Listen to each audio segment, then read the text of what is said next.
Hola, buen día, amigos de China está de pie. Con mucho gusto y mucha emoción de estar hoy en el cierre de año calendario, casi el cierre de nuestra segunda temporada. Y preparamos hoy un programa especial, una edición especial. Los que nos han seguido en esta primera y segunda temporada, pues han visto la gente tan importante, tan conocedora del tema, que ha hecho que este programa sea cada vez un mayor éxito y un punto de encuentro para todos los expertos del mundo hispano, que es lo que buscamos ser. Hay una frase que me gusta mucho que dice que la habilidad de una persona está en cómo se sepa desarrollar de personas más hábiles o más talentosas que él. Y ese es un principio que estamos aplicando acá y hoy por mucho tenemos a tres gigantes, Jorge, Daniel y Eduardo, que ya algunos ya los conocen, de su gran experiencia y conocimiento que tienen sobre China. Y eso nos da mucha autoridad moral, mucha base de poder transmitirles lo que realmente está pasando en donde hay un protagonista como es China, con un desconocimiento y una desinformación provocada, financiada, y esta combinación de estas dos ignorancias hace cosas catastróficas. Ahí es la gran oportunidad de China está de pie, de un mundo que tenemos por aclarar y lo que más nos apasiona, darles a conocer esa parte buena, esa parte que está cambiando el mundo y cómo se está dando. Entonces, me permito presentarles, vamos a comenzar con Daniel, que está desde China, desde Shanghai, que luego me corrigen que no es Shanghai, es Shanghai. Daniel, ¿cómo estás? Qué gusto. ¿Qué tal? Buenos días por allá, buenas noches. Por acá Buenas un gusto enorme noches. participar en el programa. Casi tu madrugada, ya son las 12 de la noche por allá, ¿no, Daniel? Así es, así es. Pues Daniel, para empezar con la mesa redonda que tenemos ahora, sí, y bueno, pues bienvenido, que esta es tu casa, China está de pie, te agradezco, ya hemos tenido la oportunidad de trabajar. Si quieres compartir el auditorio, ¿qué es lo que estás haciendo tú ahorita en China y por qué estás allá en estos tiempos? Sí, con todo gusto. Mira, yo soy profesor asociado de la Universidad Sun Yat-sen, que es la más importante del sur de China y dentro Ujú, del sistema universitario de China es la octava, séptima, normalmente, bueno, depende de cada ranking, ¿no? Pero está ujú. dentro del top 10 de las universidades de China. Y 22 a Eh, nivel mundial, ¿no? sí, bueno, es una de las también de las más competitivas a nivel Ujú, mundial, sí. Entonces, así es. yo me encuentro acá en la universidad, tiene varios campus aquí en la provincia de Guangdong o provincia de Ujú, Cantón, ujú, castellanizado. El campus más importante está en Guangzhou, en la ciudad de Guangzhou, la capital de Guangdong.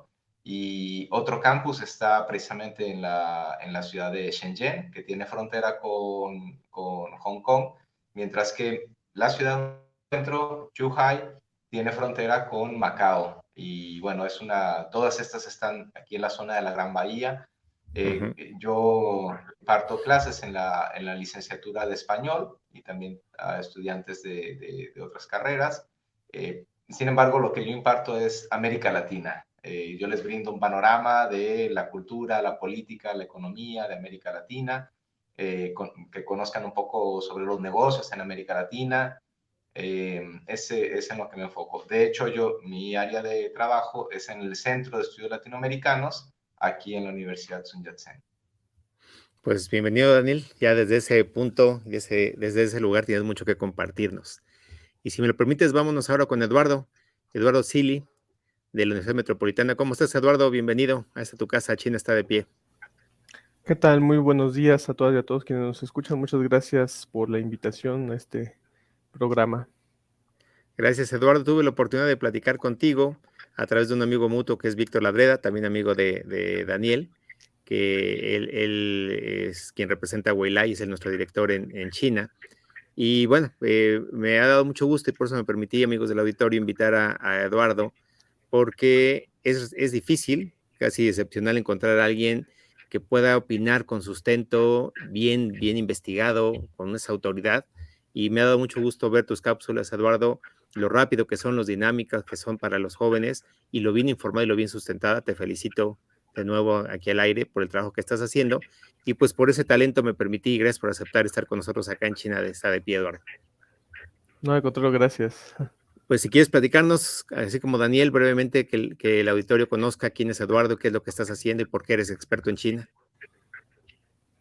Pues no sé si soy experto en China, pero sí me dedico a estudiar al país asiático. Yo soy profesor investigador en la Universidad Autónoma Metropolitana, Unidad Xochimilco, en el Departamento de Política y Cultura, área de Política Internacional, y ahí me dedico precisamente a estudios sobre China en particular, dinámicas en Eurasia en lo general, y pues desde toda mi vida profesional me he dedicado al estudio y a la investigación sobre China, Claro. particularmente sobre relaciones internacionales y política exterior. Entonces, pues sí, ahí estamos. En pocas palabras, un apasionado de China, ¿no? Como los que compartimos este programa. Sí, sí, sí. Gracias, pues bienvenido, Eduardo. Ahorita comenzamos con la mesa. Jorge Galván tenía problemas un poco de audio. No sé si ya está aquí Alberto Jorge con nosotros. Ya está acá Jorge. Hola Jorge, ¿cómo estás? Bienvenido, un abrazo hasta Baja California. Buenos días, ¿cómo estás? ¿Cómo te va? Bien, muy contento de cerrar contigo el año. Buen representante mandaron del Centro de Estudios de China, Baja California, con el gusto de presentarte a Daniel y a Eduardo, otros al igual que tú, grandes expertos sobre el tema. Y si quieres platicar, el autor ya te conoce un poco más por tu participación, platicarles a Daniel y a Eduardo qué es lo que haces y quién eres, Jorge.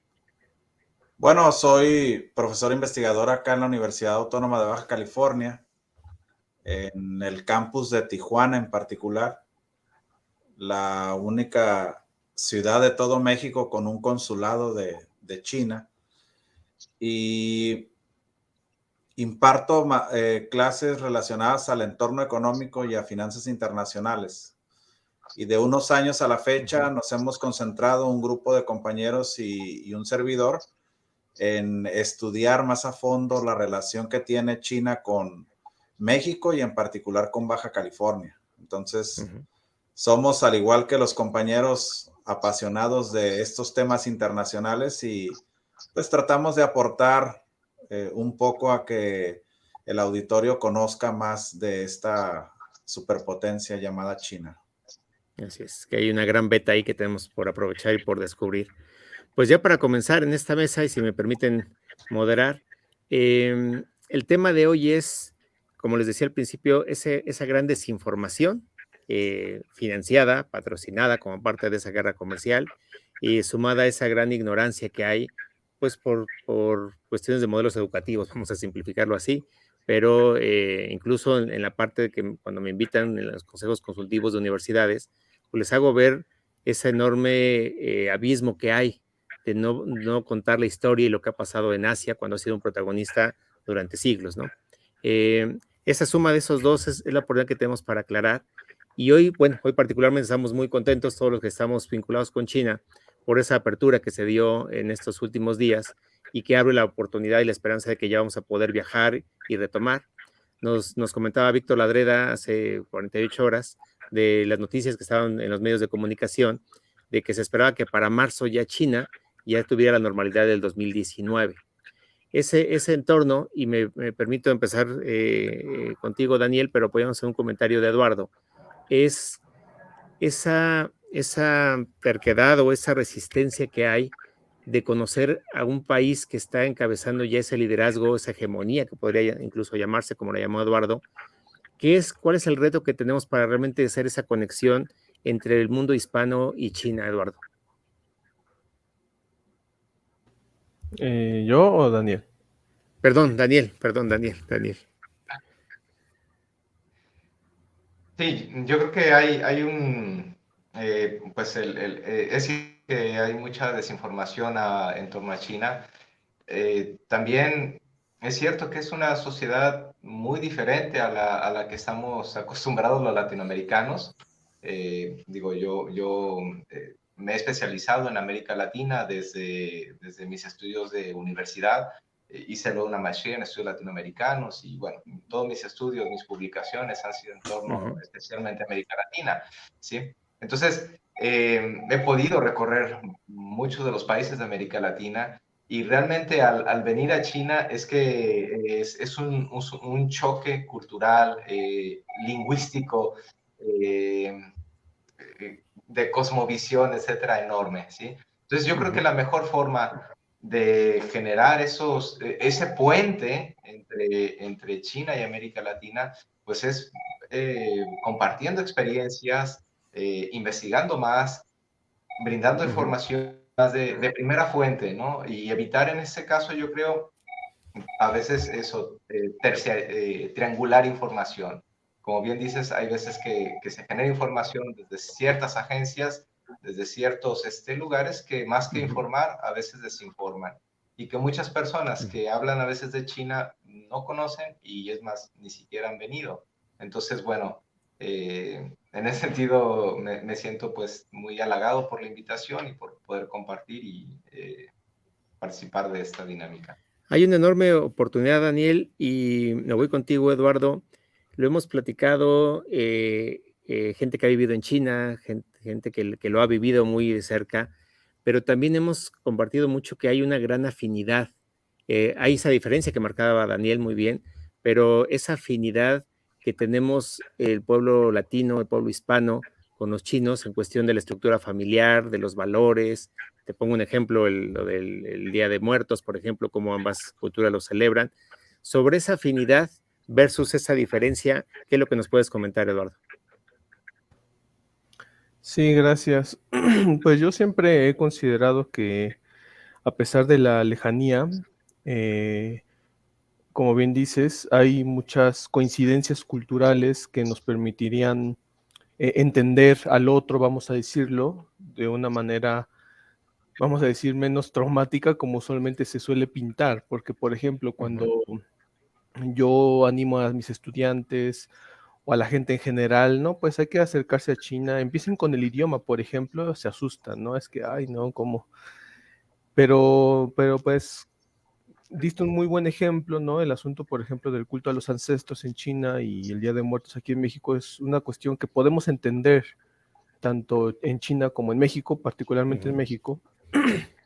Pero además, a mí me gustaría destacar algo que ha sido olvidado de la, vamos a decir, de la memoria histórica nacional, que es que en la identidad mexicana hay elementos asiáticos, producto de la Nueva España, producto del Galeón de Manila, mal llamado Nao de China, por cierto, y que, bueno, de alguna manera la identidad novohispana o proto-mexicana, que también a lo mejor puede ser el caso de Perú también es muy, muy emblemático. Si uno va a Lima, encuentra mucho elemento asiático en la ciudad, al grado que ya formó parte de su identidad, porque obviamente Puerto de Acapulco, Puerto de Callao, entonces hay un elemento identitario que hemos olvidado, pero que tal vez sería bueno reflexionar sobre eso, porque nos ayuda a acercarnos a este país que, como bien lo decías, está en ruta hacia la hegemonía, pero estrictamente hablando, ahora es la segunda economía en orden planetario. Entonces, tenemos que aprender a lidiar con ellos, tenemos que entenderlos para poder relacionarnos de manera exitosa, ¿no? Y no a partir, como ya lo dijo Daniel, pues de la triangulación de la información o de la desinformación o de la producción de información sesgada, vamos a decirlo, que la verdad, pues más que añadir, provoca problemas, ¿no? Y un ejemplo, y con esto cierro, un ejemplo que de los problemas de la desinformación y del sesgo, aquí en México particularmente, pues precisamente ha sido el movimiento antichino que pasó. Entonces, pues evitar un poco eso, ¿no? Porque sabemos que somos capaces, podemos hacerlo mejor, entonces en ese sentido iría mi comentario. Ahí tienes razón, hay una herencia muy importante que creo que tenemos que rescatar en ese de descubrir, Jorge, tú que lo vives muy de cerca en Baja California, que hay un contacto particular por esa proximidad, incluso del vuelo directo con Mexicali, que tengo amigos chinos que viven acá en México y ya para facilitar, dicen, ¿de dónde eres? De Mexicali, ¿no? Que digamos que es la ciudad más china que tenemos en el país.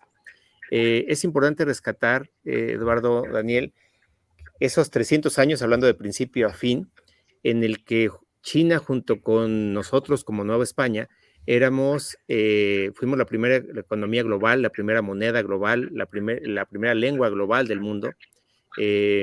La segunda revolución alimentaria de China fue gracias al maíz, que llevaba precisamente el galeón de Manila. El Parián en la Ciudad de México fue un eje de comercio muy importante, y ese orgullo y esa eficiencia que desde Alaska hasta la Patagonia teníamos una misma legislación, una misma aduana, un mismo sistema de comercio que lo hacía tan eficiente y que permitió que la plata que salía desde nuestro territorio lograr esa prosperidad y esa abundancia que hubo en China. Si rescatamos esto, Jorge, ¿tú cómo ves a la comunidad y cómo se está sintiendo desde Baja California, que es tu especialidad, esa cercanía con el mundo chino y qué tan rescatable la ves? Creo yo que nos hace falta avanzar más en estrechar la relación. Siento que desperdiciamos ese conocimiento y esa riqueza cultural que nos brindan y nos han dado desde hace décadas que se dieron estos flujos migratorios de China hacia esta región. A pesar de que tenemos un esfuerzo diplomático con el consulado, siento que hacen falta estrechar los lazos y explotar esa relación que pudiéramos potencializarla, ¿no? Uno de los objetivos de nosotros aquí desde la Universidad Autónoma de Baja California es precisamente eso, empezar a estrechar la relación y darle a conocer. Hay bastantes bajacalifornianos que no saben siquiera que tenemos esta comunidad tan fuerte de migrantes chinos que, bueno, ya se dicen ser mexicanos, ¿no? Incluso aquí nosotros tenemos bastantes alumnos de ascendencia china en la facultad. Por cierto, son bastante entregados y disciplinados como una de sus características sociales, ¿no? Entonces yo creo que hemos desperdiciado esta riqueza cultural y ojalá pudiéramos empezar a establecer vínculos más estrechos. A nosotros nos toca hacer esa labor desde la parte académica, pero creo yo que en los distintos frentes deberíamos de involucrarnos más con esta comunidad, aprovecharla y hacerla más nuestra para poder sacarle ese provecho y obtener esos beneficios que nos brindan los migrantes que no siempre reconocemos, creo yo. Cometemos ese error, ¿no? De no valorar esa riqueza cultural, lingüística, que nos traen todos los migrantes a una región que, dicho sea de paso, se ha construido en base a la migración.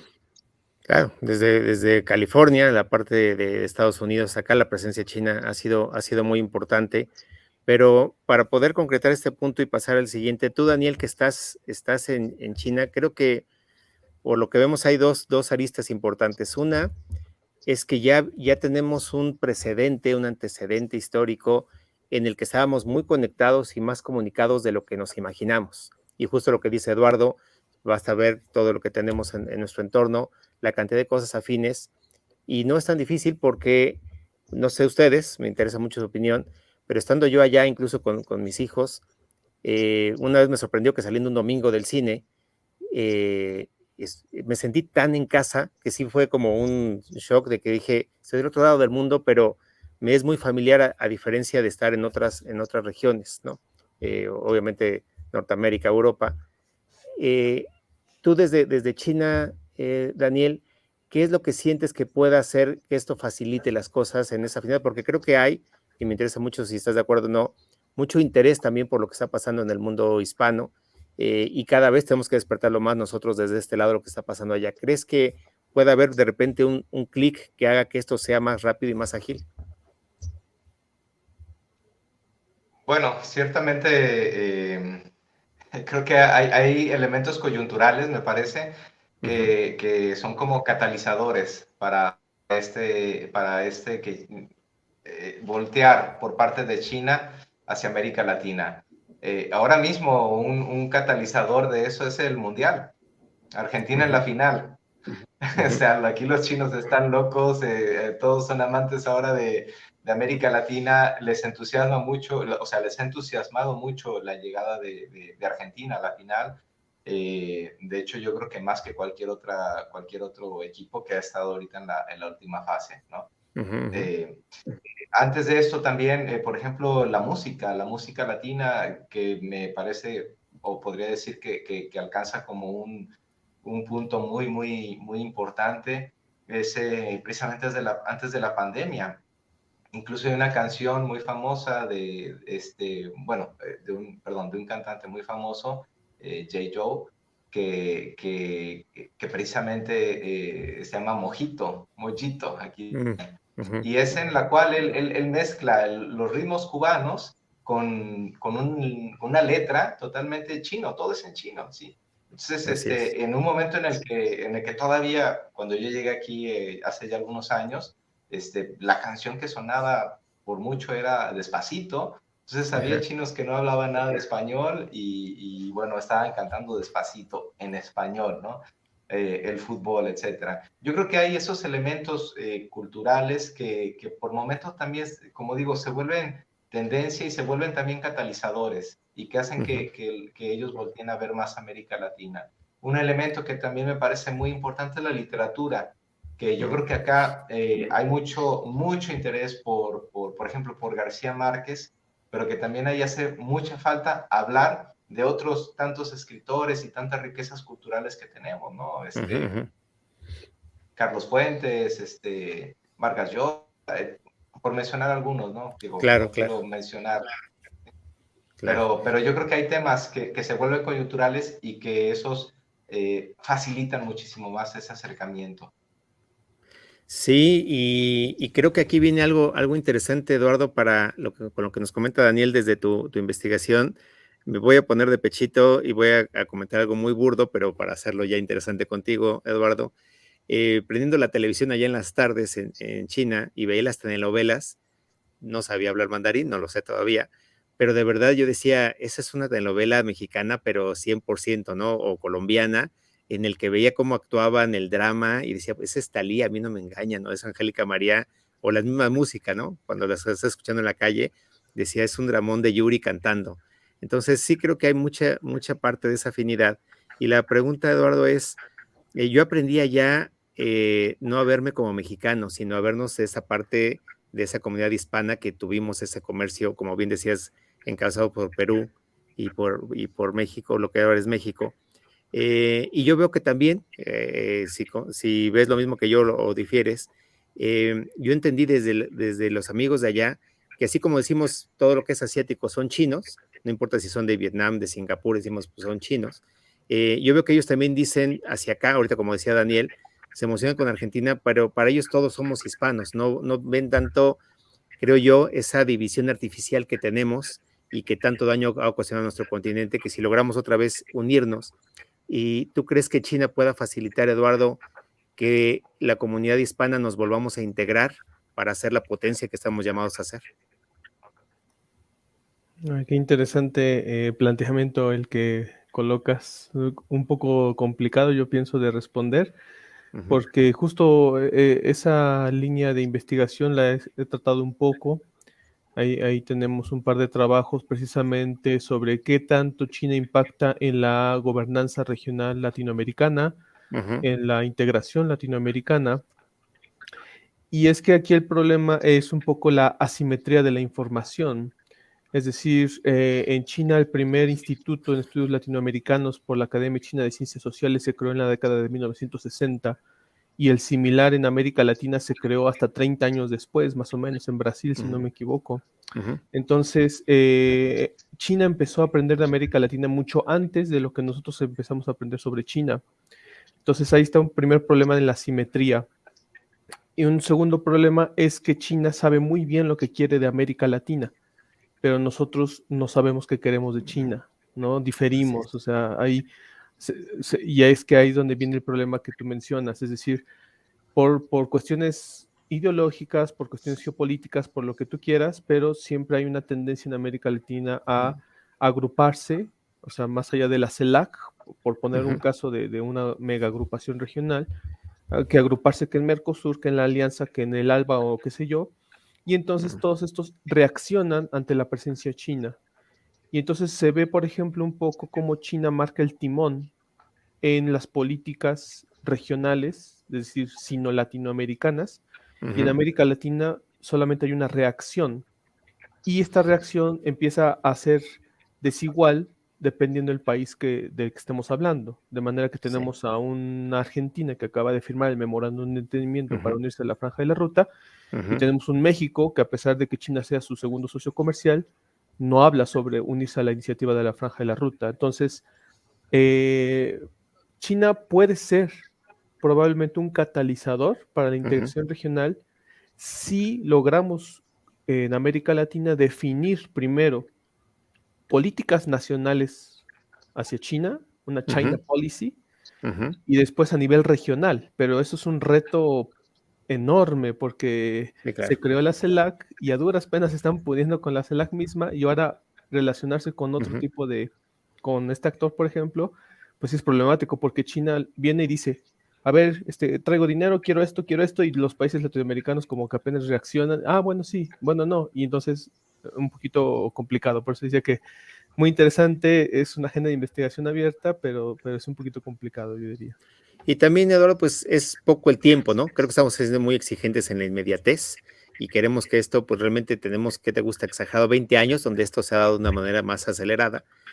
Vamos a comentarlo ahorita con Jorge de regreso, nos vamos al único corte que vamos a tener el programa el día de hoy, precisamente por esta mesa. Vámonos al corte y regresamos contigo, Jorge, para acabar de este tema, de esa integración, cómo se pueda dar. Regresamos.